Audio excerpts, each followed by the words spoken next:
11 defensive linemen. Let me see if I can list them off the top of my head. Nick Bosa, Eric Armstead, Javon Kinlaw, Samson Ebukam, DJ Jones, D Ford, Contavious Street, Zach Kerr, Kevin Givens, Arden Key, Maurice Hurst. I did it. Yep. What do you think? It's a good group. It's a good group. I mean, this is probably the deepest. I think this is the deepest defensive line in the league. 1 through 11. These guys are all pretty darn good. I don't think there's going to be I don't think there's going to be anybody better any team in the league that has better group than they do. So they're pretty well off. And then they have Jordan Willis, who's right. On the reserve list that they're going to be bringing back down the road too. So that's a really strong group. Yeah. The thing that's funny about it is you said earlier, like they probably didn't need 11 defensive linemen. I look at it the other way. I don't like looking at like how many numbers you need at positions. I just want the best 53. And I think Darian Daniels is a good player. That's another one.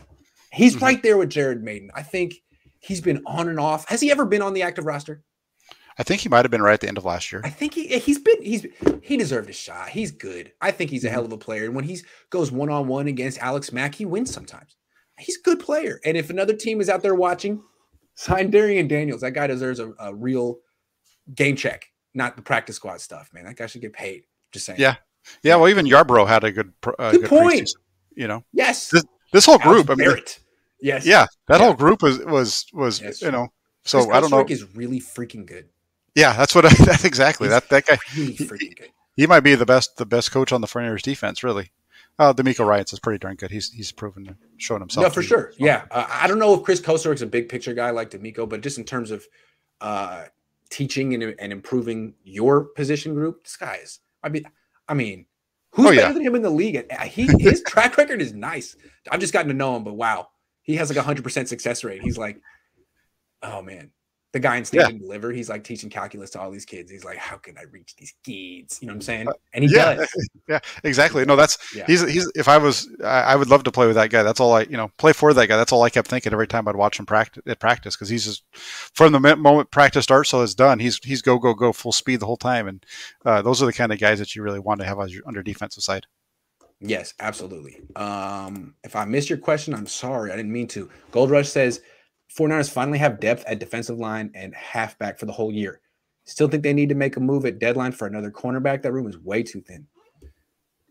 Yeah, it could help.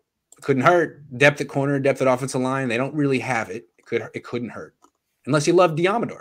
Diamador actually looks like one of the better draft picks on this year so far. I really like. I think Lenore's going to be a keeper for them for a while. I think he's really good. Thomas is all over the board. That tackle. That was awful. That was awful.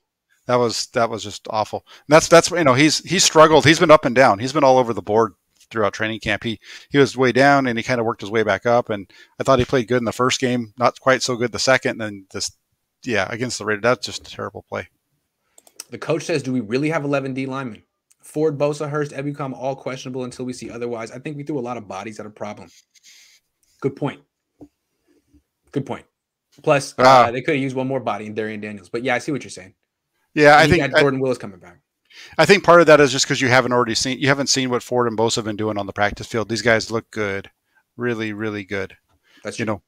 But especially, Bosa, he almost can't practice because he's too dominant with the offense. He just blows them up. So, one more thing I want to say before we move on: Javon Kinlaw. Yeah, he's. Yeah, the B word is definitely going to be circling around with him.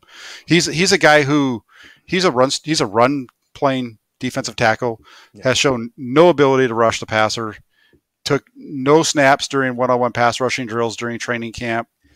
He was out there until the second half and against the Raiders, through the whole first half against the Raiders. Got no pressure, just and he, I don't know, he seemed like he was pretty frustrated himself after the game. You know what he is to me? Going on. He's a bigger Solomon Thomas. I'm sorry. Yeah, I don't disagree. I think you're probably right. Javon, please prove me wrong. I hate writing off a 23-year-old. I thought Yarbrough played well. Yeah, me too. That dude looked good. I think if they get him on the practice squad, he could be someone that makes a team next year. For sure. Yeah. Khalil says, do you think that Nate cut proves Trey's injury is not serious at all? He's going to be on the practice squad. I think Nate's so bad that they knew that we could. I mean, no one's going to pick this guy up. We're the only people that like Nate Sudfeld. Yeah, I don't think it proves anything one way or another.